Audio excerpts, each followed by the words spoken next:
자, 먼저 1번.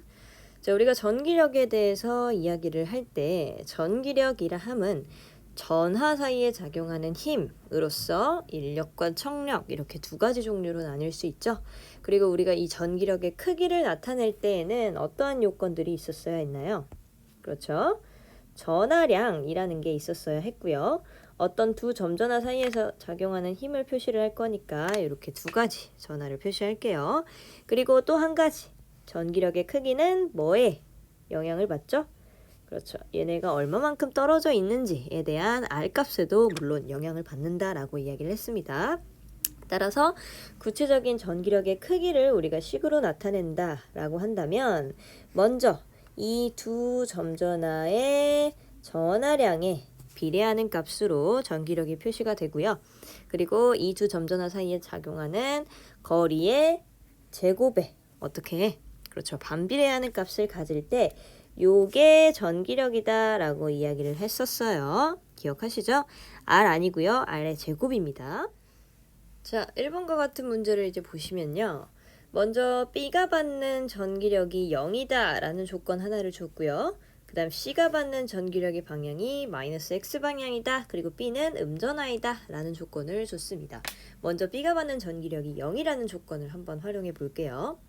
자, 그런데 지금 문제에서 보니까 A와 C의 전하가 지금 결정되어 있지 않죠? 그러니까 이거 어떻게 하라 그랬어? 그렇죠. 먼저 가정을 해보라 그랬죠? A와 C가 먼저 두 개가 다른 전하라면 하는 가정을 한번 해봅시다. 두 개가 다른 전하라는 건 뭐 플러스 마이너스 A가 플러스 C가 마이너스여도 되고요. A가 마이너스 C가 플러스여도 됩니다. 먼저 이 상황을 한번 가정해 볼게요. 자, A는요, B를 잡아당기나요? 밀어내나요?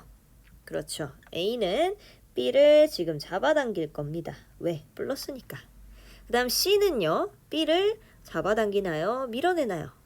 C는요, 같은 전하이기 때문에 당연히 얘를 밀어내려고 하겠죠? 그러다 보니 B에 작용하는 전기력의 방향이 둘 다 어때? 그렇습니다. 같습니다.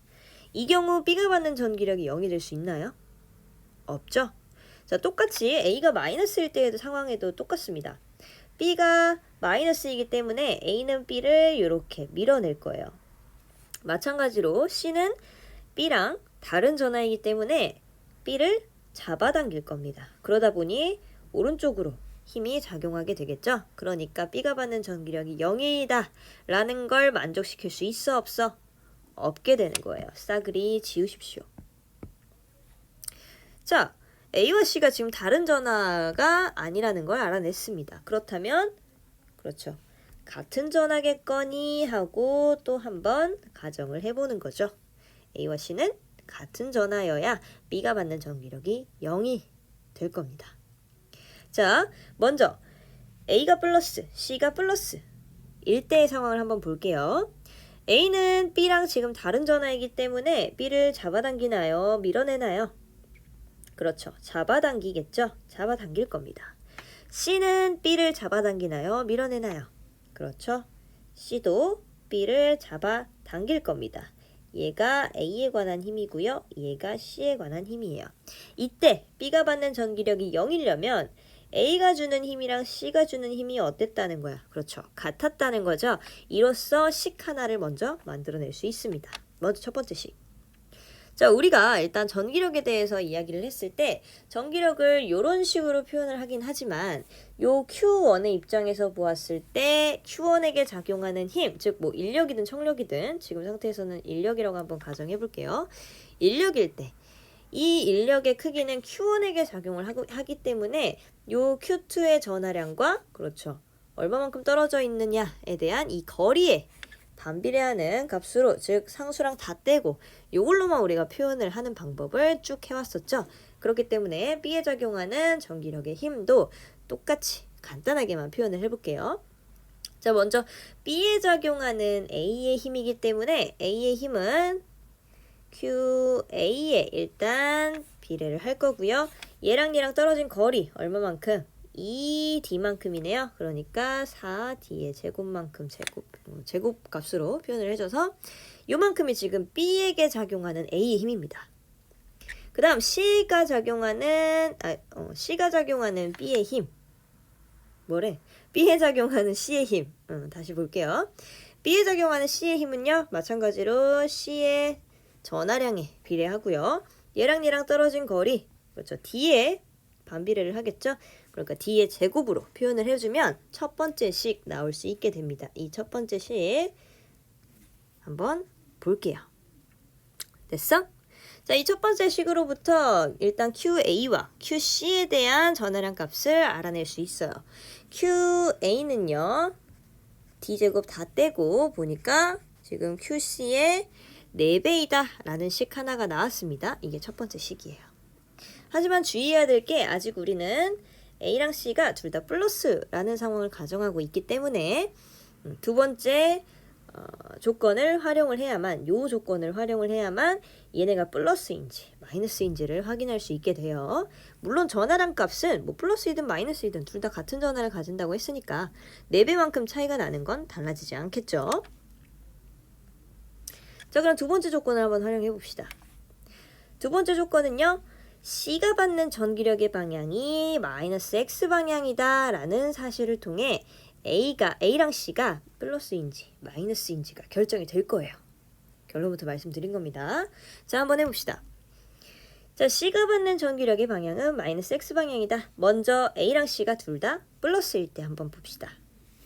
A는요, 지금 C에게 어떻게 힘을 주고 있죠? A랑 C는 같은 전하이기 때문에 그렇죠. 서로를 밀어내기 시작할 겁니다. 얘는 A가 주는 힘일 거예요. 그 다음 B는요. C에게 그렇죠. 잡아당기는 힘, 즉 다른 전하이기 때문에 잡아당기는 힘을 주게 될 거고 이게 B에 관한 식일 겁니다. 자, C가 받는 전기력의 방향이 마이너스 X 방향이라고 하니까 누가 더 큰 거야? 그렇죠. B가 훨씬 더 크구나 라는 걸 알아낼 수 있겠습니다. B가 훨씬 더 크구나 라는 걸 알아낼 수 있었고요. 그 다음에 자, 이 조건 한번 활용해 봅시다. 요거 한번 요거 2라고 하면 안 되겠네. 둘 다 마이너스일 때의 상황을 한번 볼게요. 둘 다 마이너스일 때의 상황을 한번 보면요. 자, A는 C를 잡아당기나요? 밀어내나요? 둘 다 마이너스이기 때문에 당연히 얘랑 얘를 밀어낼 겁니다. 얘는 얘한테 밀릴 거예요. 자, 마찬가지로 B랑 C 둘 다 마이너스입니다. 그러면 B는 C를 잡아당길까요? 밀어낼까요? 그렇죠. 밀어낼 겁니다. 얘가 A에 관한 식이고 얘가 B에 관한 전기력의 크기예요. 둘 다 어느 쪽 방향으로 작용하고 있어요? 그렇죠. 플러스 방향으로 작용하고 있죠. 그러니까 둘 다 마이너스라는 가정은 맞아 틀려? 틀리게 되는 겁니다. 갖다 폐기하세요. 지우세요. 마이너스 아닙니다. 마이너스 아니에요. 그냥 남겨놓을까? 그냥 남겨놓을게요. 우리는 이게 맞다는 걸 알아낸 거니까. 아이고. 이게 맞다는 걸 알아낸 겁니다. 자, 그러면 이제 둘 다 플러스라는 걸 알아냈으니까 B가 훨씬 더 C가 받는 전기력의 방향이 마이너스 X 방향이다 라는 걸 통해 B가 A에게 작용하는 힘이 훨씬 더 크다는 걸 알아냈습니다. 이것도 마찬가지로 전기력의 크기로 한번 표시해 볼게요. 먼저 C에게 작용하는 B의 힘 계산해 봅시다. C에게 작용하는 B의 힘은요. 마찬가지로 QB의 관계를 비례를 할 거고 그 다음에 얘네들 사이에 작용하는 거리의 제곱에 반비례할 겁니다. 그 다음 C에게 작용하는 A의 힘 볼게요. C에게 작용하는 A의 힘은요. QA만큼의 전하량이 작용할 것이고 그 다음에 거리는 훨씬 더 멀어졌죠. 9D 제곱만큼 작용을 해서 누가 더 큰 거야? 이번에는 B의 전기력이 훨씬 더 컸기 때문에 왼쪽 방향으로 힘이 작용한 겁니다. 됐습니까? 이게 두 번째 식입니다. 자, 그러면 우리가 첫 번째 알아냈던 식으로부터 QA와 QC의 관계를 알아냈어요. QA를 우리가 그냥 4Q라고 하고 QC를 Q라고 한다면 이 조건 만족시키죠? 그러면 QA에 QC를 넣어서도 표현할 수 있겠네요. 그렇기 때문에 이 QB에 관한 식, 즉 요 부등식은 어떻게 또 표현이 될 수 있느냐? 9분의 4Q 만큼이라고 구분의 4Q만큼이라고도 표현할 수 있겠고요. A와 C가 각각 Q와 4Q의 관계를 가지기 때문에 QB는 9분의 4Q만큼보다 크다라는 사실을 알 수 있었습니다. 자, 그렇다면 문제 한번 풀어볼게요. 자, 첫 번째 기억, C는 양전하이다. 맞나요? 둘 다 음전하일 때는 어땠어? 그렇죠. 둘 다 오른쪽으로 비껴나가기 때문에 얘네들은 왼쪽 방향으로 전기력을 받을 수 없었습니다. 그러니까 둘 다 마이너스라는 건 폐기 처분해버렸죠? 그래서 C는 양전하이다. 맞아요. 자, 니은. 전하량의 크기는 원래대로라면 B가 A보다 크냐라고 물었었는데 B가 A보다 큰지는 저희가 이제 알 수가 없고요. 전하량의 크기는 A가 C보다 크다. 이건 확실하게 알 수 있죠. 어떤 걸로? 우리 첫 번째 식에서 구한 거 있잖아요. A가 C보다 그렇죠. 4배만큼 크다라는 사실을 통해 A가 C보다 크다라는 걸 확인할 수 있어요. 마지막으로 A가 받는 전기력의 방향도 우리는 여기까지는 할 수 있어요. 자, A가 받는 전기력의 방향을 한번 표시해 볼게요. 먼저 A가 주는 B의 전기력을 한번 A에게 작용하는 B의 전기력을 한번 표시해 봅시다. B의 전하량에 비례를 할 거고요. 얘네들의 그렇죠. 거리의 제곱에 반비례를 하겠죠. 그 다음 A에 작용하는 C의 크기이기 때문에 QC에 비례를 할 거고요. 그 다음에 얘네들 사이의 거리 9D만큼의 제곱, 그러니까 3D만큼의 제곱, 9D 제곱만큼 반비례해서 이만큼의 전기력을 작용하게 되겠죠. 우리 이거 어떻게 알아낼까요? 그렇죠. 요 A와 C의 관계, 즉 A가 C보다 4배다 라는 사실을 통해 요 QB에다가 우리는 QA에 관한 식을 적어낼 수 있고요. 어떻게? 여기 있잖아요. 적어낼 수 있고요. 둘 중 어느 것이 큰 것인지를 한번 비교해 볼 수 있습니다. 자, 볼게요. 자, 먼저 QB에다가 우리가 알고 있는 사실 한번 넣어 봅시다. QB는요. 9분의 4QB만큼의 9분의 4Q만큼보다 훨씬 더 큰 힘으로 지금 전하량을 가지고 있고요. 그 다음에 거리의 제곱은 그대로 나눠줄게요. 그 다음에 C에 작용하는 힘이기 때문에 QC는 아까 어떻게 했어? 그렇죠. Q 하나로 나타내서 표현할 수 있다 그랬죠?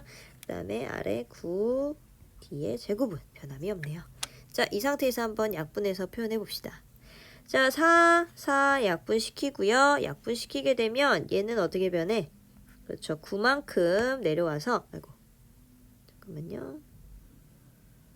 9가 내려와서 D제곱이 이렇게 달라붙고 결국 Q보다 Q다 크다 라는 사실을 통해 누가 더 큰지를 알 수 있어. 그렇죠. B가 훨씬 더 크다라는 걸 알 수 있습니다. 자, 얘네들이 작용하는 힘의 방향 한번 표시해 볼게요. A랑 C가 둘 다 플러스이기 때문에 B는 A에게 어떤 힘을 그렇죠. 인력의 힘을 작용하고 있고요. 그다음 C는 A에게 어떤 힘을 그렇죠. 청력의 힘을 이렇게 작용을 하고 있습니다. 결국 누구의 힘이 더 크다 그랬어? 그렇죠?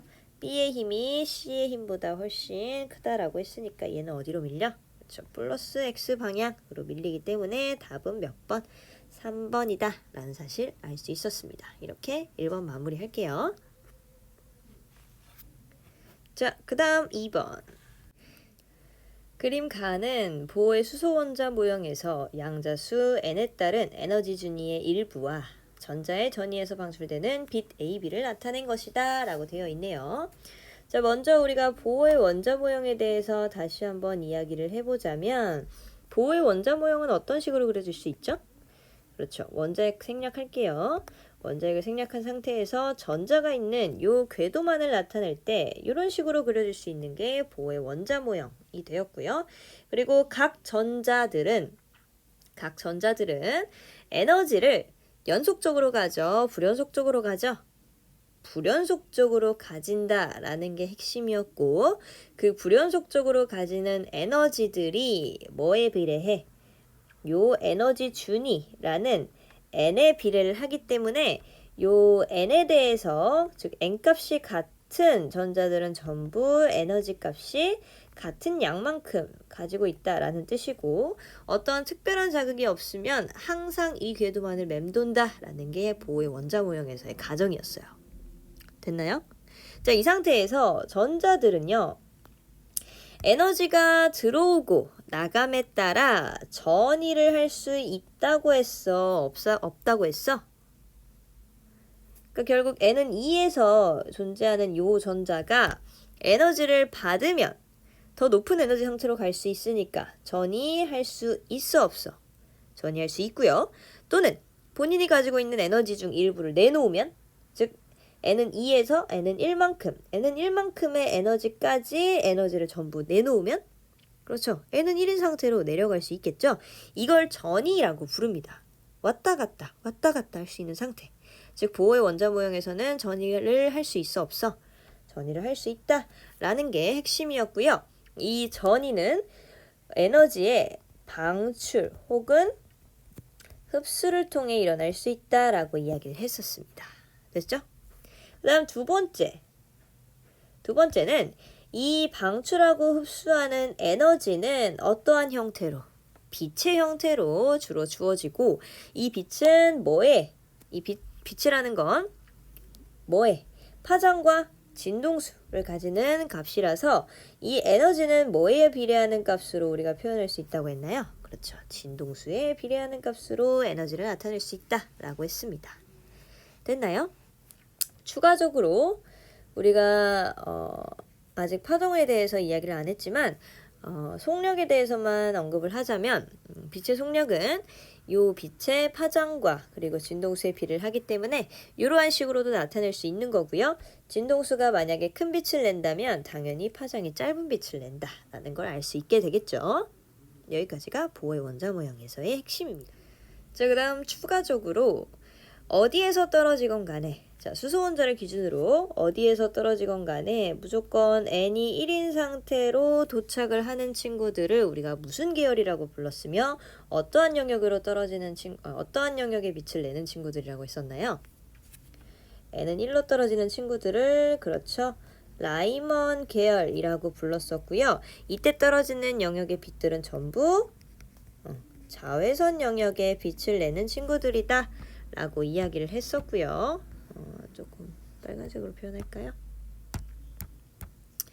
그 다음에 똑같이 어디서 오던 간에 N이 2로 떨어지게 되면 이때의 계열을 뭐라고 불렀고, 그렇죠, 발머 계열이라고 불렀고, 어떠한 영역의 빛을 내는 친구들, 그렇죠, 가시광선 영역의 빛을 내는 친구들이다 라고 이야기를 했었고요.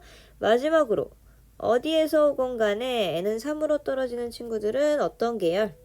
그렇죠, 파시엔 계열이라고 불렀고, 얘네들은 어떠한 영역의 빛을, 그렇죠, 적외선 영역의 빛을 내는 친구들이다 라고 이야기를 했었습니다. 이렇게 세 가지는 여러분들 꼭 기억하고 계셔야 하겠습니다. 자, 그렇다면 이제 본격적으로 문제를 한번 풀어볼게요.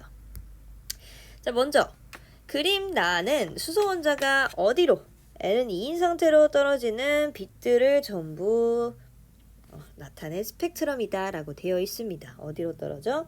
N은 2인 상태로 떨어진대요. 그렇기 때문에 어떠한 계열의 파장을 내나요? 어떠한 계열의 빛을 내나요? 그렇죠, 가시광선 영역의 빛을 내죠. 그렇기 때문에 A랑 B 전부 N은 2로 떨어지기 때문에 가시광선 영역의 빛을 낸다. 맞아 틀려? 맞습니다. 다음 두 번째, 광자 한 개의 에너지는 A가 B보다 작다. 자, 지금 어디서 어떻게 떨어졌는지 그 에너지 차이만큼이 빛으로서 방출이 되는 것이기 때문에 그 에너지 차이는 A랑 B 중 누가 훨씬 더 커요? 당연히 멀리서부터 온 친구, 즉 화살표의 길이가 훨씬 더 넓은 B라는 친구가 에너지 크기 훨씬 더 크겠죠? A가 B보다 작다. 맞아 틀려? 맞습니다. 마지막으로 B의 파장은 450나노미터보다 크다라고 되어 있어요. 일단 나의 상황을 보시면 N이 2인 상태로 전부 방출되는 빛들을 나타낸 것이다 라고 되어 있기 때문에 전부 2인 상태로 떨어져야 합니다. 그 중에서도 파장이 가장 길다라는 건 오히려 진동수의 개념으로서는 큰 거야, 작은 거야? 그렇죠? 파장과 진동수는 여기서 얘기했잖아. 파장과 진동수는 사실 빛의 속력으로 나타낼 때 두 개의 곱으로 표현할 수 있기 때문에 두 개는 반비례 관계를 가져요. 에너지의 개념으로 봤을 때. 그렇기 때문에 진동수가 가장 낮다라는 건 에너지도 어떻다? 에너지도 낮다라는 걸 뜻하는 거고, 가장, 즉 N은 2로 떨어지는 것들 중에 가장 진동수가 작은 빛, 어떤 빛? 그렇죠. 바로 위에 있는 바로 그 위에 있는 친구, 그 에너지 준위에서 떨어진 3에서 2로 떨어진 친구의 파장이 훨씬 길겠죠. 즉 진동수는 짧겠죠. 그렇기 때문에 650나노미터보다 훨씬 큰 이 빛은 3에서 2로 떨어졌다는 걸 알 수 있고요. 그 옆에 있는 거 당연히 파장이 그 다음으로 작기 때문에 그 다음으로 크기 때문에 얘는 조금 더 큰 진동수의 빛을 가지는, 즉 N은 4에서 2로 떨어지는 친구구나 라는 것까지 알 수 있고, 그 앞에 있는 친구는 당연히 5에서 2로 이런 식으로 쭉 떨어지겠구나 라는 걸 알 수 있겠죠. 자, 그렇다면 디귿 B의 파장은 450나노미터보다 크냐? 자, B의 파장은요 4에서 2로 떨어진 친구입니다. 얘를 가리키는 거겠죠. 450나노미터보다 크나요? 네, 큽니다. 그렇기 때문에 답은 몇 번? 5번이라고 볼 수 있겠네요. 됐죠? 2번 끝났습니다. 자, 그 다음 3번 볼게요. 자, 3번은 여러분들 대부분 맞았길래 그냥 간단하게만 짚고 넘어갈게요. 자, 우리가 고체 원자에 대해서도 이야기를 했습니다. 고체 원자는 에너지 값들이, 에너지 준위가 굉장히 여러 개로 겹쳐져 있어서 결국 에너지 띠라는 것들을 형성하게 되고, 이 에너지 띠들의 간격으로부터 이 고체들의 성질, 즉 전기 전도성이 달라지더라라고 해서 도체, 반도체, 절연체, 크게 이렇게 세 가지의 고체들을 살펴보았습니다. 얘네들의 에너지 띠와 그 다음에 띠 간격에 대해서 잠깐 언급을 할게요. 자, 먼저 도체의 경우, 도체라는 건 전기가 잘 통해 안 통해? 잘 통하는 친구들이죠. 그렇기 때문에 얘네들은 마지막 전자가 있는 원자가 띠와 그 위로 올라가서 전자가 자유롭게 움직일 수 있는 전도띠 사이에 그 띠 간격이 거의 존재를 해야 하네. 그렇죠. 거의 존재를 하지 않는 친구들을 우리가 도체라고 불렀고요. 도체의 경우 에너지띠는 이런 식으로 그려집니다. 그 다음에 반도체의 경우는요, 그냥 부도체를 알고 있는 상황이니까 반도체 먼저 얘기를 할게요. 자, 반도체의 경우는 가장 마지막 전자가 들어있는 원자가 띠와 그 다음에 그 위로 전도할 수 있는 전도띠 사이에 그 띠 간격이 도체보다는 어떻고, 도체보다는 넓고, 부도체보다는 어떻고, 그렇죠? 부도체보다는 좁은 상태를 우리가 반도체라고 불렀었던 거고요. 그리고 크게 이렇게 요 반도체를 우리가 조금 더 중점적으로 P형 반도체와 N형 반도체로 구별해서 나눠볼 수 있었죠. 마지막으로 부도체, 즉 절연체에 대해서 이야기를 한다면, 절연체는 거의 전류가 통해 안 통해? 거의 전류가 통하지 않는 물체를 가리키는 친구고요. 그렇기 때문에 가장 마지막 전자가 있는 원자가 띠와 전도띠 사이의 그 띠 간격이 도체와 반도체보다 훨씬 어때? 그렇죠. 그 간격이 너무도 넓어서 여기 절연체 안에 있는 이 전자가 여기까지 껑충 올라가기가 너무 힘들어지는 그런 상태의 고체를 절연체라고 불렀었던 거죠.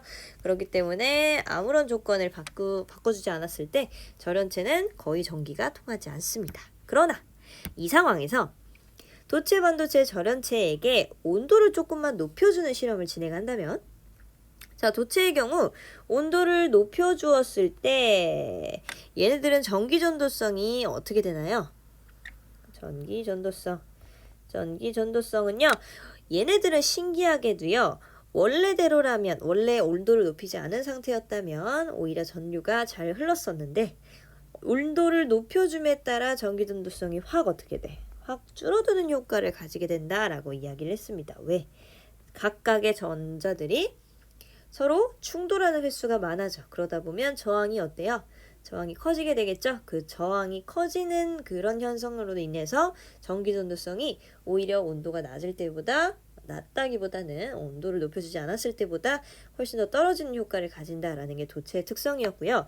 반도체와 절연체의 경우 온도를 조금 더 높여준다라는 건 이 띠간격을 뛰어넘어갈 수 있는, 즉 전자에게 이 띠간격을 훨씬 더 뛰어넘어갈 수 있는 에너지를 준다는 걸 뜻하기 때문에 전기전도성이 오히려라기보단 당연히 에너지를 많이 준 것이기 때문에 전기전도성이 어때? 훨씬 더 커진다라는 걸 알 수 있는 거겠죠. 그래서 반도체와 절연체의 경우 온도가 높아지면 전기전도성이 높아진다라는 것까지 이야기했습니다. 자, 이걸 통해서 3번과 4번까지 한번 해결해 볼게요. 먼저 실험 과정 가, 도체 또는 절연체인 고체 AB, 그 다음에 그림과 같이 A를 이용하여 실험 장치를 구성하였다. 그 다음 스위치를 닫아 전류를 측정하였더니 다에서는 즉 스위치를 닫은 상태, 즉 A를 연결한 상태가 다가 되겠고요. 이 상태에서는 전류가 흐르지 않았고 즉 B를 연결한 상태에서는 전류가 흘렀다라고 되어 있습니다. 전류가 흐르지 않았다라는 건 얘가 무슨 체? 절연체였다라는 걸 알 수 있겠고 전류가 흘렀다라는 건 그렇죠. 얘네가 도체구나라는 걸 알 수 있겠죠. 이에 대한 옳은 설명 한번 골라봅시다. 자, A는 도체이다 맞나요? 아닙니다. 절연체고요. 니은 전기전도성은 B가 A보다 좋다. 도체가 절연체보다 당연히 전기가 잘 통한다 그랬죠. 그러니까 B가 A보다 좋다. B가 도체지? B가 A보다 좋다. 도체가 절연체보다 좋습니다. 니은 맞고요. 그 다음 B, 도체는 반도체에 비해 원자가 띠와 전도띠 사이 띠 간격이 작다. 맞나요? 그렇죠. 요 띠 간격이 거의 없다시피 하기 때문에 여기 있던 전자들이 훨씬 더 금방 요 전도띠로 흘러가서 이렇게 왔다 갔다 자유전자 형태로 잘 존재할 수 있다는 걸 뜻했죠. 그렇기 때문에 B는 원자가 띠와 전도띠 사이 띠 간격이 작다. 맞습니다. 답은 4번이겠네요. 마찬가지로 4번 한번 해결할게요.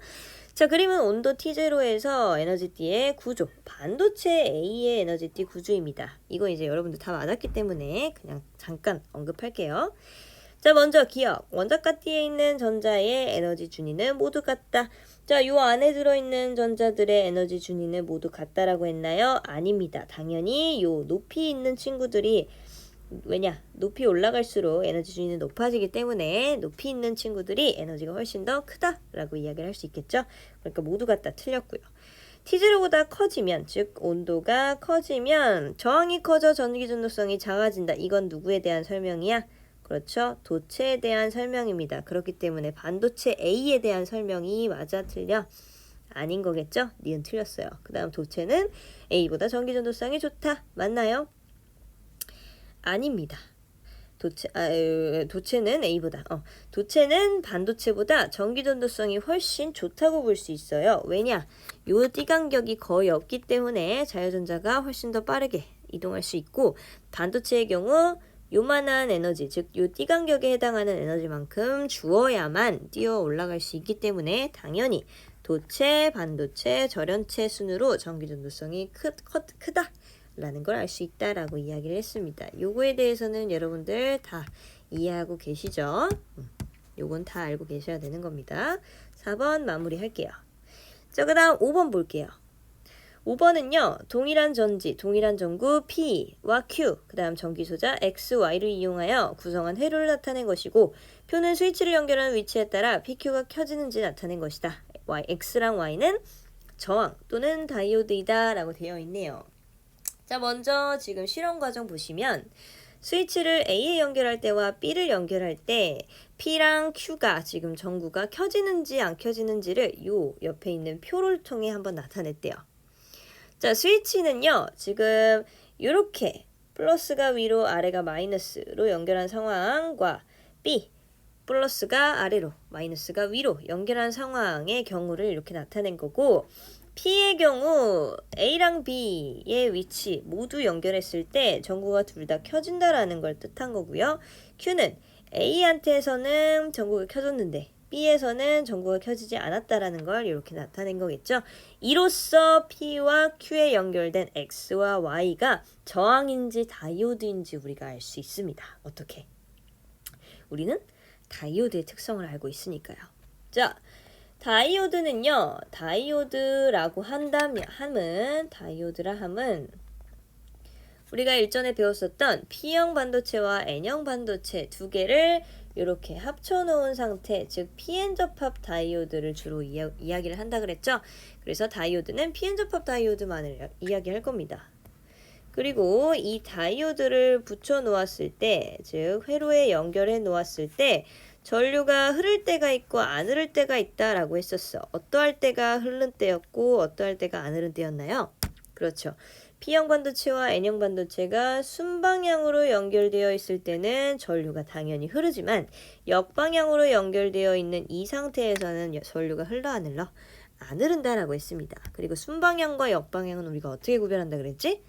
P형이랑은 플러스가 N형이랑은 마이너스가 달라붙어 있을 때 순방향이다 라고 이야기를 했습니다. 왜? 플러스가 이렇게 P형 옆으로 다가오면 양공의 경우 양전하를 살짝 띄는 양공의 경우 이렇게 PN 접합면 쪽으로 이동하게 되고요. N형 반도체에게 마이너스 전하가 이렇게 오른쪽에서 다가오게 되면 여기 안에 있던 자유전자들은 그렇죠. 얘네들을 벗어나려고 할 거니까 똑같이 요 PN 접합면 쪽으로 이동하려고 해서 전자가 양공을 이동하고 그 다음에 여기로 껑충 띄고 또 양공으로 이동하고 껑충 띄고 하면서 전류를 흐르게 하는 즉 전자가 이동함으로써 전류를 흐르게 하는 효과를 가지고 있기 때문에 순방향일 때에만 전류가 흐르는 정류작용을 하는 친구들을 우리가 뭐라고 불렀었던 거야? 그렇죠. 다이오드라고 불렀었던 겁니다. 그러니까 정류작용은 누구만 하는 거야? 다이오드만 한다라고 볼 수 있겠네요. 됐죠? 자, 먼저 기억. 자, 우선 지금 보시면 P에 연결된 친구는 스위치를 어떻게 연결하든지 간에 전류가 커졌대요. 그럼 이거는 저항이야, 다이오드야. 저항이라는 걸 알 수 있는 거고요. Q의 경우, 즉 A에 연결했을 땐 켜졌는데 B에 연결했을 땐 켜지지 않는 친구, 즉 순방향으로 연결할 땐 켜지고 역방향으로 연결할 땐 켜지지 않는 거. 얘는 어떠한 특성? 정류작용을 하는 다이오드의 특성을 가지고 있기 때문에 X가 저항, Y가 다이오드라는 걸 알 수 있습니다. 그렇기 때문에 기억 맞아 틀려. 정류작용을 하는 소자는 오히려 다이오드에 연결이 돼야 되겠죠. X가 아니라 Y에 연결돼야 돼서 틀렸고요. 그 다음 스위치를 B에 연결하면 여기에다가 연결을 하게 되면 다이오드의 양공과 전자는 요 접합면으로부터 어떻게 될까요? 이 경우 역방향의 경우 마이너스가 여기에서 다가오고 플러스가 여기에서 다가오게 되는 거잖아요. 그러니까 P형 안에 있던 양공들은 오히려 접합면으로부터 멀어지고요. 그리고 N형 안에 있던 자유전자들은 접합면으로부터 멀어져서 이렇게 서로 반대되는 곳으로 흘러갑니다. 그러니까 전류가 흘러 안 흐르게 되는 거겠죠. 얘는 멀어진다. 맞습니다. 마지막으로 Y. 다이오드는요, P형과 N형을 합쳐서 만든 거죠. 그러니까 P형 안에 있는 양공과 N형 안에 있는 자유전자를 전하 운반자로 가지는 친구들이다 라고 이야기를 했었던 거야. 그래서 니은과 디귿이 맞는 4번이 정답이 되겠습니다. 됐죠? 자, 그 다음 6번 볼게요. 6번은요. 자, 우리가 먼저 알아야 하는 게 뭐냐면 빛의 삼원색에 대해서 선생님이 잠깐 언급을 했던 게 있었어. 빛의 삼원색.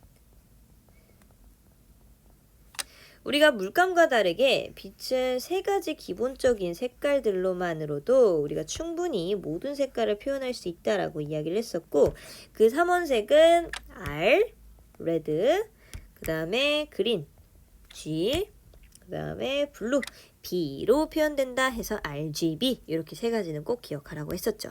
추가적으로 얘네들을 섞으면 나타나는 색, 즉 1대1로 섞었을 때 나타나는 색, 먼저 R과 G를 섞으면 무슨 색깔이 나타나요? 그렇죠. 노란 색깔이 나타나게 되고요. 그 다음에 R과 B를 섞었을 때는 무슨 색깔이? 이때는 자홍이라는 색깔이 나타난다라고 했었고요. 그 다음 마지막으로 B와 G를 섞었을 때는 무슨 색깔이? 그냥 청색과 녹색을 섞은 거니까 청록색이 나타나진다 라고 할 수 있겠죠. 그래서 빛의 삼원색 이렇게 세 가지와 요 가운데 RGB를 다 섞게 되면 무슨 색? 그렇죠. 흰색이다 라는 것까지 선생님이 언급을 했었어요. 이게 빛의 삼원색이었죠. 자, 그래서 빛의 삼원색을 왜 이야기를 했느냐? 얘네들은요.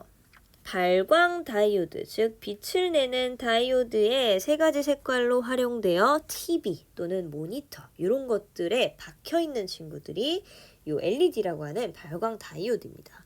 자, 발광 다이오드의 원리는요. 우리가 다이오드를 가지고 이야기를 하는 거기 때문에 당연히 P형 반도체와 N형 반도체를 연결을 하고요. 그 다음에 P형 반도체에 존재하는 양공을 가지고도 이 얘기를 할 거고 N형 반도체에 존재하는 자유전자를 가지고도 이야기를 할 겁니다. 얘네들을 겹쳐 놓았을 때 어떠한 일이 벌어지는지 그거에 대해서 이야기를 했었죠. 요 위에 있던 요 N형 반도체 위에 있는 요 전자가 가진 에너지를 요 양공이 있는 위치까지 떨어뜨리게 되면 즉 여기 있는 전자가 여기 와서 쏙 들어가고 또 여기 와서 쏙 들어가고 하게 되면 요만큼 즉 D간격에 해당하는 만큼의 빛을 방출하게 될 것이고 이 빛의 형태가 결국 뭐가 되는 거야? 발광 다이오드 즉 LED에서 나오는 그 빛이 되는 거겠죠. 그리고 이 띠틈의 간격을 조절함으로써 색깔 RGB의 색깔을 구현할 수 있고 얘네들의 조합으로부터 모든 색깔을 표현할 수 있다라고 이야기를 했었던 겁니다. 자, 그래서 어떠한 색깔이 띠틈의 크기가 훨씬 큰지에 대한 정보는 어떻게 알아낼 수 있을까요? 이미 우리가 보의 원자 모형에서 이야기했었던 에너지는 진동수에 비례한다 라는 식으로부터 알아낼 수 있습니다. 어떻게? 얘네들이 내는 에너지의 형태가 전부 뭐니까? 빛이니까. 그러니까 결국 D 간격에 해당하는 에너지를 낸다는 건 진동수가 훨씬 큰 빛을 낼수록 에너지가 어떻다는 거야? 훨씬 크다는 걸 뜻하는 거고 마찬가지로 D 간격이 어떻다는 거야? 진동수가 클수록 D 간격이 넓다라는 걸 뜻해요. 그 얘기는 RGB 중에 D 간격이 훨씬 큰 친구는 누구? 진동수가 훨씬 큰 블루, 파란 색깔이라는 걸 뜻하고 RGB 순서대로 D 간격의 크기가 작아지는 거겠죠. 그렇기 때문에 BAC를 색깔로 표시를 한다면 얘네들은 B가 블루라는 거겠고 G가 그린이라는 거겠고 그 다음에 레드가 C라는 거겠죠. 그래서 ABC를 결정했어요. B는 블루 색깔이고요. A는 그린 색깔이고요. C는 레드 색깔이라고 합니다. 자, 이 상태에서 그림과 같이 ABC에서 나오는 빛이 합성되는 조명장치를 구성하고 스위치를 닫고 조명장치의 색을 관찰을 했대요. 나 실험 과정은 아직 색깔이 표현되지 않았고요. 다 실험, 전제 방향을 반대로 바꾼 후 나를 반복한다. 즉 전제 방향을 마이너스 플러스 이런 식으로 해놓고 실험을 한 결과가 다의 표현이 되어 있대요. 노란색이라는 의미는 뭐랑 뭐가 작동한 거야? R과 G가 작동했다는 걸 알 수 있겠죠? 마지막으로 다에서 스위치를 열고 B의 방향을 반대로 했더니 마지막으로 B의 방향을 이렇게 반대로 해봤더니 무슨 색이 되더라? 백색이 되더라. 그 얘기는 어떠한 것들이 구현된 거야? RGB 모두 구현됐다라고 볼 수 있겠죠?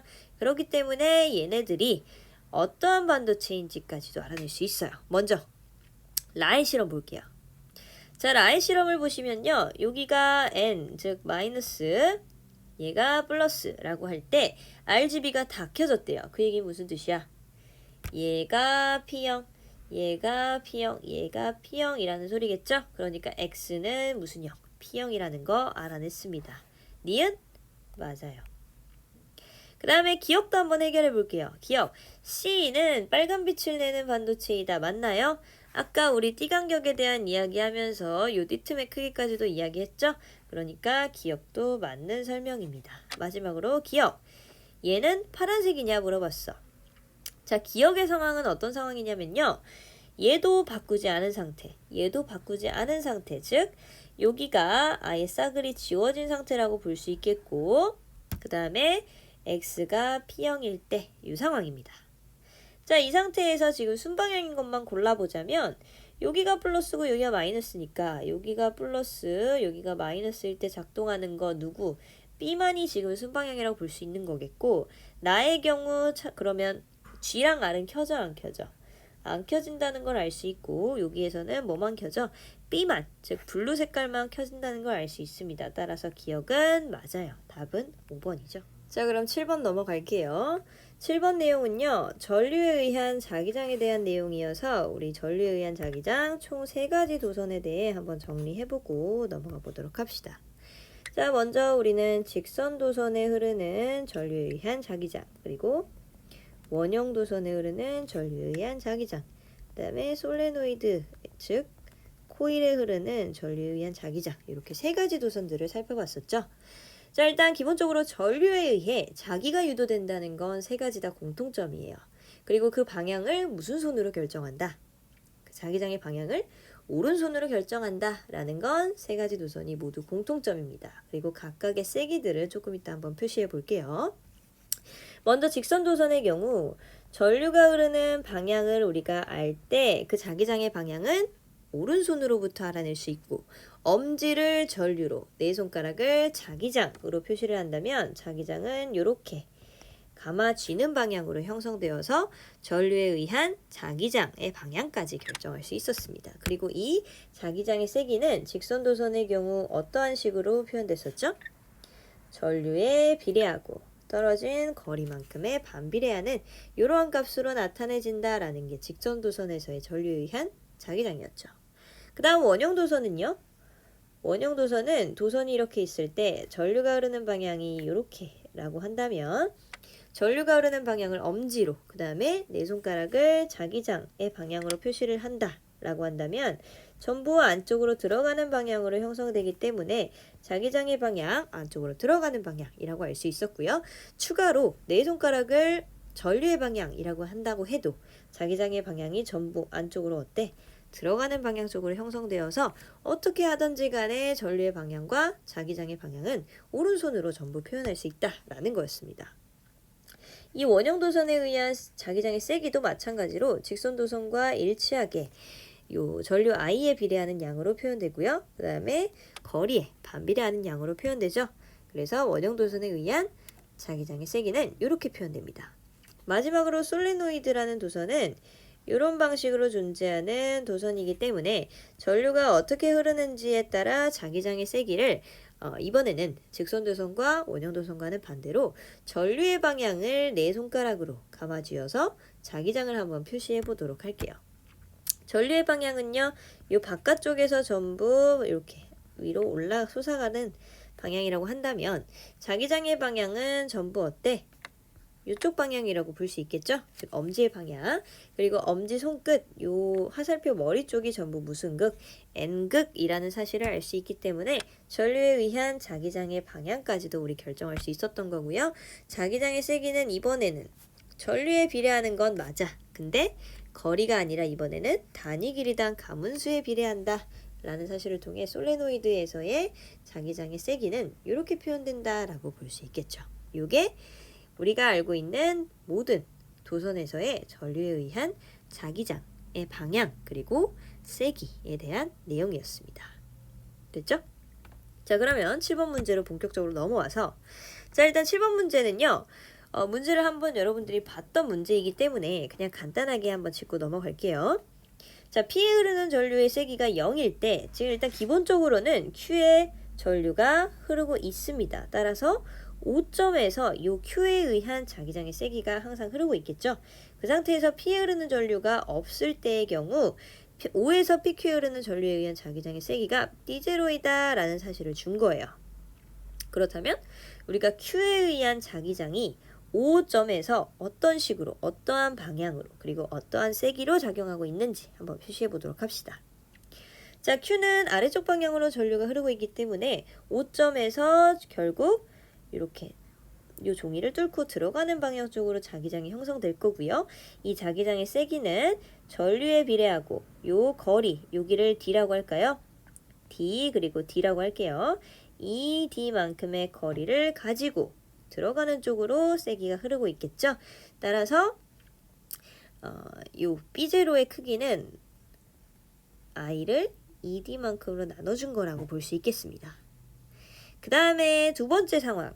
P에 흐르는 전류가 I0일 때 P에 흐르는 전류가 방향은 어떻게 될지 모르겠지만 I0일 때 지금 O에서 PQ에 흐르는 전류에 의한 자기장의 세기가 0이래요. 그 말은 무슨 뜻이야? 지금 애초에 P의 전류가 흐르지 않을 때의 상황에서 발생하는 자기장을 어떻게 했다는 소리야? 상쇄시켰다라는 소리겠죠? 그렇기 때문에 이 자기장의 방향과 어때야 돼?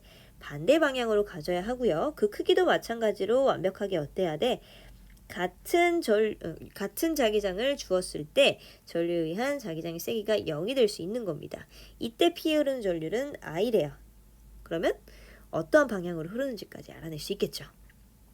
자, 먼저 원형도선은 안쪽에서 지금 자기장이 이렇게 바깥으로 나오고 있는 상황이라면 전류는 무슨 방향이라는 걸 알 수 있어? 네 손가락을 감아 쥐었을 때의 방향, 즉 요쪽 방향이 지금 전류구나, 전류의 방향이구나 라는 사실을 알 수 있겠죠. 그러니까 무슨 방향? 시계 반대 방향이라고 볼 수 있는 거고요. 그 세기는 I0만큼이라고 했으니까 이 I0가 D만큼의 거리를 가지고 주는 자기장이 이런 식으로 표현이 될 거다라는 건 얘가 어떻다는 거야? I0만큼 그리고 D만큼 전류를 주었을 때 얘랑 같다라는 거겠죠. 이로써 I는 얼마라는 것까지 알아낼 수 있는 거예요. I0는 그렇죠. 2분의 I다 라는 사실까지 알아낼 수 있었던 겁니다. 자, 마지막으로 P 흐르는 전류가 이 I만큼이고 이 I0만큼이고 그 다음에 시계 방향으로 전류가 흐를 때 자기장의 세기를 결정을 해봐라 라는 문제입니다.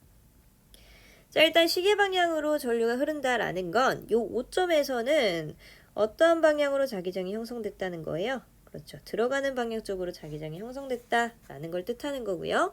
이 자기장의 세기까지도 우리는 계산할 수 있죠. D만큼 떨어진 거리에 이 I0만큼이 작용하고 있기 때문에 이만큼의 자기장의 세기를 가지고 우린 I0가 얼마라는 걸 알고 있으니까 2분의 I라는 걸 알고 있으니까 요 크기가 얼마라는 것까지 D분의 I라는 것까지 알아낼 수 있습니다. 됐죠? 자, 그 다음 O에서 PQ에 흐르는 전류에 의한 자기장의 세기를 알아내기 위해 P에 의한 자기장의 세기는 여기서 알아냈어요. 그럼 Q에 의한 자기장의 세기도 알아내야겠죠? Q에 의한 자기장의 세기는 요거라고 볼 수 있겠습니다. 따라서 들어가는 쪽으로 P에 의한 자기장의 세기는 D분의 I만큼, 그 다음에 Q에 의한 자기장의 세기는 2D분의 I만큼 들어가는 쪽으로 모두 작용을 하고 있기 때문에 두 개를 어떻게 해주면 돼요? 더해주면 되겠죠? 따라서 얼마만큼이 요만큼이 지금 자기장의 세기라고 볼 수 있는 거고 B0가 얼마라는 걸 아니까 2분의 I라는 걸 아니까 이게 지금 얼마라는 것까지 알아낼 수 있어요? 3B0다 라는 것까지 알아낼 수 있겠죠? 따라서 답은 니은은 3B0입니다. 자, 기억, 니은, 디귿 한번 확인해 볼게요. 먼저 기억. O에서 Q에 흐르는 전류에 의한 자기장의 방향은 XY 평면의 수직으로 들어가는 방향이다. 자, O에서 Q에 흐르는 전류에 의한 자기장. 얘는 전류가 아래쪽 방향으로 흐르고 있기 때문에 5점에서 어떠한 결과를 낳죠? 그렇죠. 들어가는 방향 쪽으로 자기장이 형성됐다는 걸 알 수 있죠? 기억 맞습니다. 니은, 기억은 시계 방향이다. 자, 지금 P에 흐르는 전류가 I0만큼이고 지금 O에서 전류에 자기장의 세기가 0이어야 한다는 건 들어가는 방향을 전부 상쇄시켜야 한다라는 걸 뜻하기 때문에 오히려 반시계 방향으로 흘러가야만 요 지금 전류에 의한 자기장이 0이 될 수가 있겠죠. 니은은 니은은 틀렸고요. 그다음 니은은 3B0이다. 맞나요? 요 Q에 의한 자기장은 요걸로 우리가 계산할 수 있었고 그 다음에 EI0만큼이 흐를 때 요만큼의 자기장이 안쪽으로 들어간다는 것까지 알 수 있으니까 얘랑 얘를 이번에는 우리가 더해주면 되겠죠.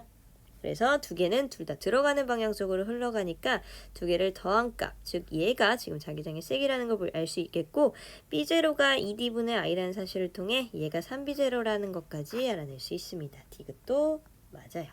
따라서 답은 3번이죠. 다음 문제로 한번 넘어가 볼게요.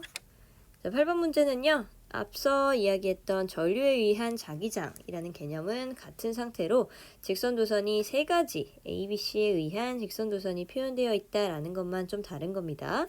지금 이 상황에서 P에 의해서 ABC에 흐르는 전류에 의한 자기장이 0이다 라는 조건을 준 거예요.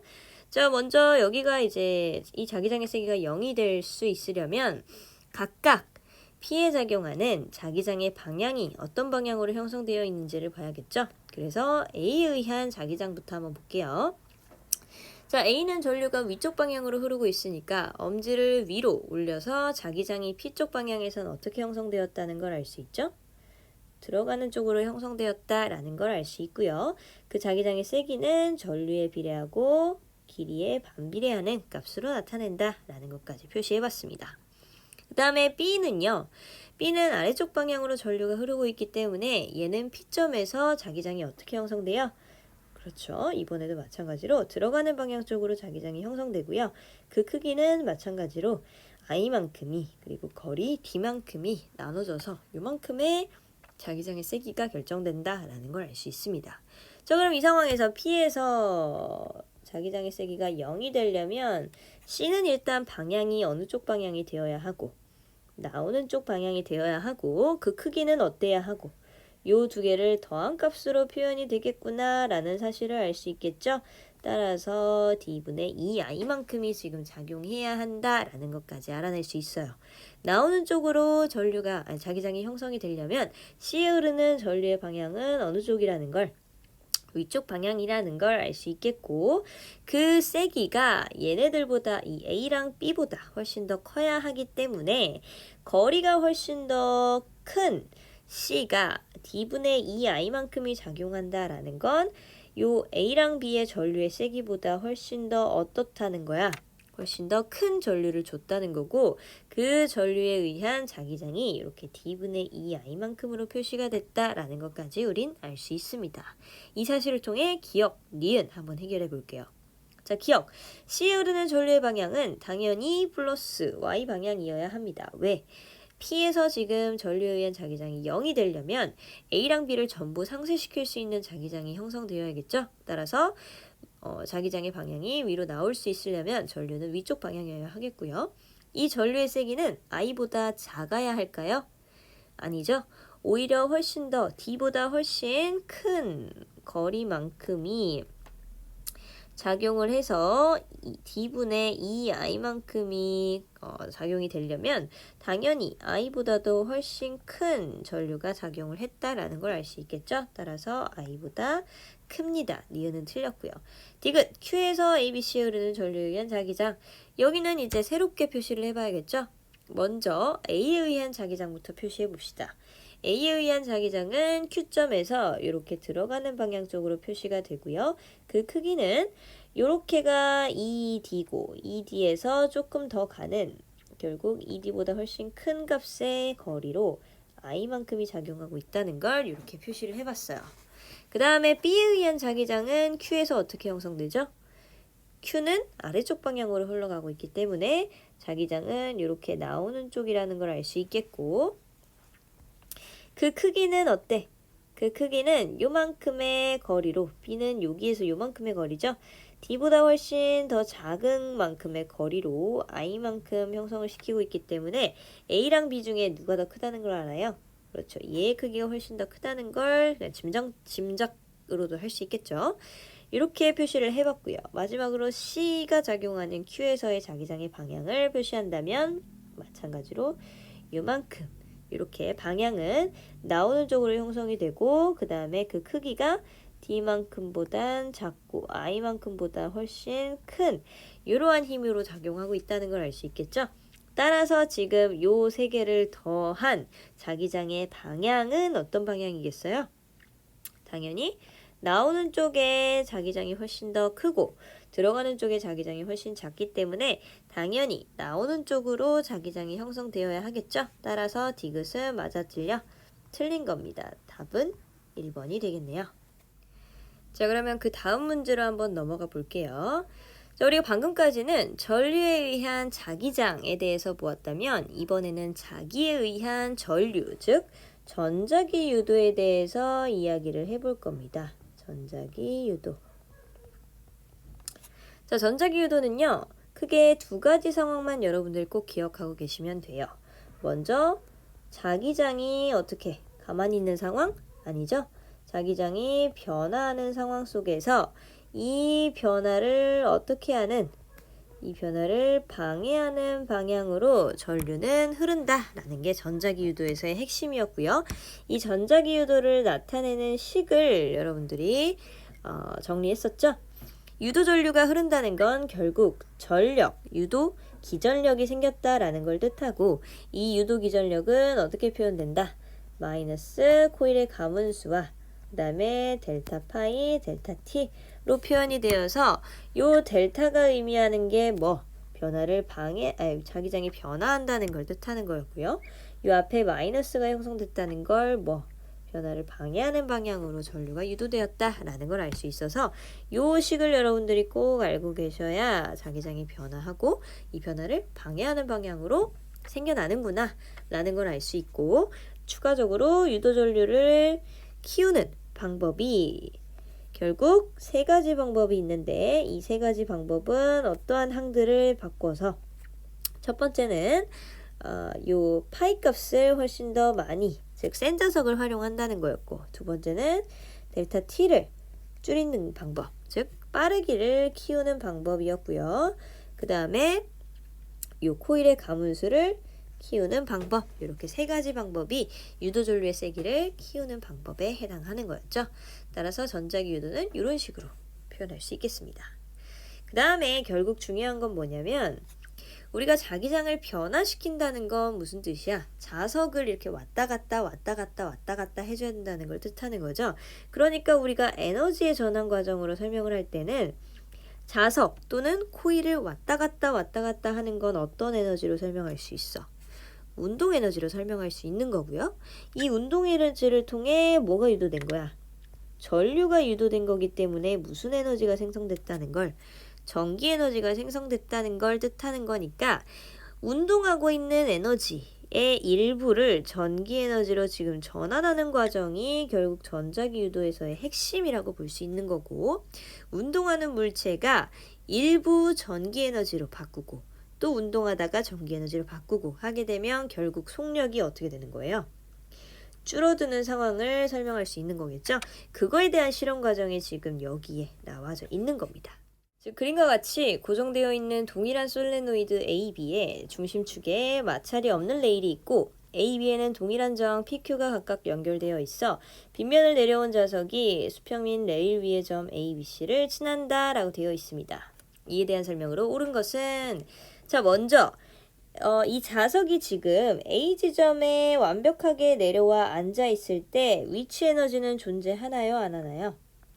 여기를 지금 0인 지점이라고 한다면 위치 에너지는 지금 존재하지 않는 거겠죠? 즉 여기에서의 운동 에너지는 어때? 최대인 상황을 가리키는 겁니다. 속력이 가장 최대겠죠? 이 상태로 지금 솔레노이드 A로 들어가고 있는 상황이에요. 자, 자석의 N극이 지금 솔레노이드 A 쪽으로 들어가려고 합니다. 그 얘기는 자기장이 변화했다는 뜻이고요. 이 변화를 방해하는 방향으로 전자기 유도가 일어날 것이기 때문에 N극과 가까운 쪽의 극이 무슨 극으로 자기화가 되고 N극으로 자기화가 되고 그 뒷부분이 S극으로 자기화가 됐다라는 걸 뜻하겠죠. 따라서 지금 이런 식으로 자기화가 됐습니다. 그러면 이 상황에서 이 솔레노이드 A에게 이 자석이 가진 운동 에너지 중 일부를 전기 에너지로 어떻게 한 거예요? 그렇죠. 전기 에너지로 일부 요 P에게로 준 것이겠죠. 그러면 결국 나올 때에, 즉 B에서의 이 자석의 속력은 A에서의 자석의 속력보다 어땠다는 걸 뜻하겠어? 줄었다라는 걸 뜻하겠죠. 왜? 운동 에너지 중 일부를 전기 에너지로 내어줬으니까.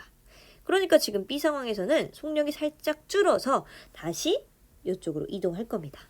그럼 마찬가지로 솔레노이드 B 쪽에서도 이 N극과 가까운 쪽으로 요 변화를 방해할 것이기 때문에 N극이 형성되는 걸 알 수 있고, 결국 저항 P와 저항 Q에서의 전류의 방향은 지금 현재 같다라는 걸 알 수 있겠죠. 자, 이 상태에서 문제 한번 풀어볼게요. 자, 먼저 기억. 자석의 속력은 A에서가 C에서보다 크다. 당연합니다. 왜? C는 이제 B에게서도 전기 에너지를 내어주고 마지막으로 나오는 상황이잖아요. 이때는 운동 에너지를 많이 없애준 것이기 때문에 훨씬 더 속력이 줄어가지고 이렇게 이동하기 시작할 겁니다. 따라서 A에서가 C에서보다 크다. 맞아요. 그 다음 니은. 자, B에서 자석에 작용하는 자기력의 방향은 자석의 운동 방향과 반대이다. 자, 자석의 운동 방향은 전부 무슨 쪽이야? 자석의 운동 방향은 전부 오른쪽이라고 볼 수 있겠고요. 자기력의 방향은요. 서로가 서로를 어떻게 하고 있어요? 밀어내고 있죠. 따라서 자기력의 방향은 얘는 이쪽 방향으로, 얘도 마찬가지로 이쪽 방향으로 자기력을 주고 있는 거겠죠. 그러니까 서로가 서로에게 어때?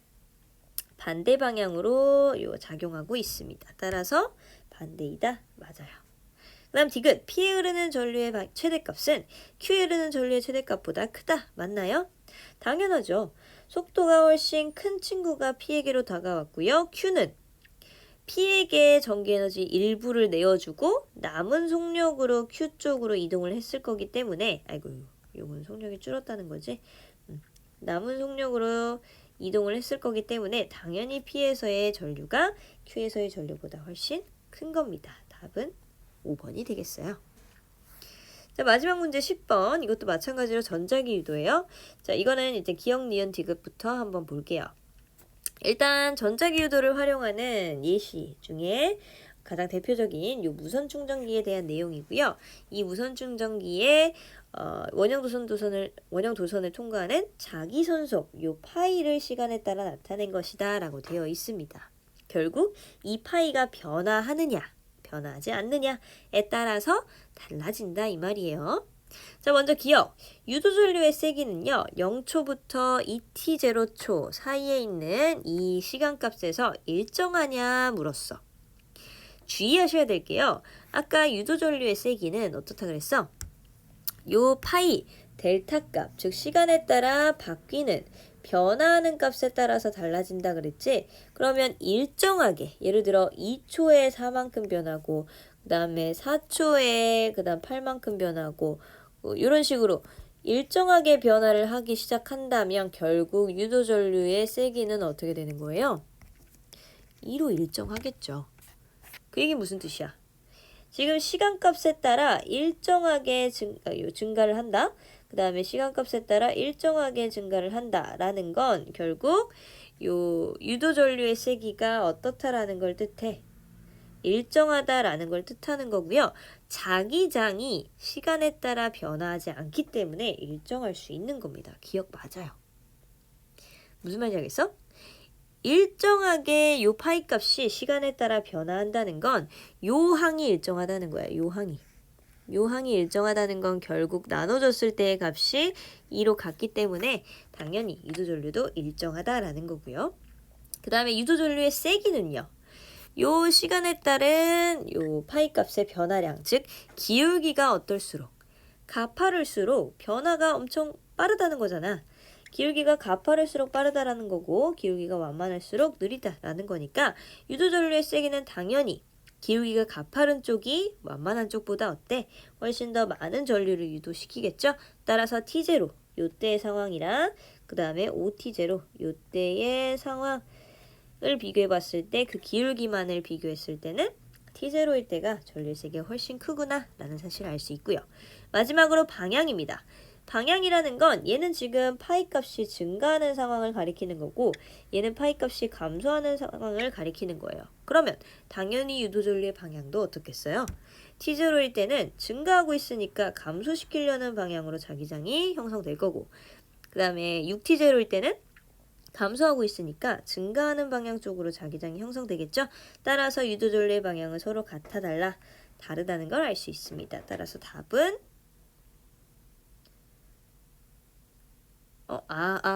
미안.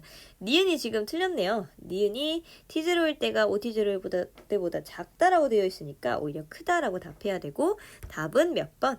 1번이라는 사실을 알 수 있습니다. 여기까지 해서 2단원 마무리하는 걸로 할게요.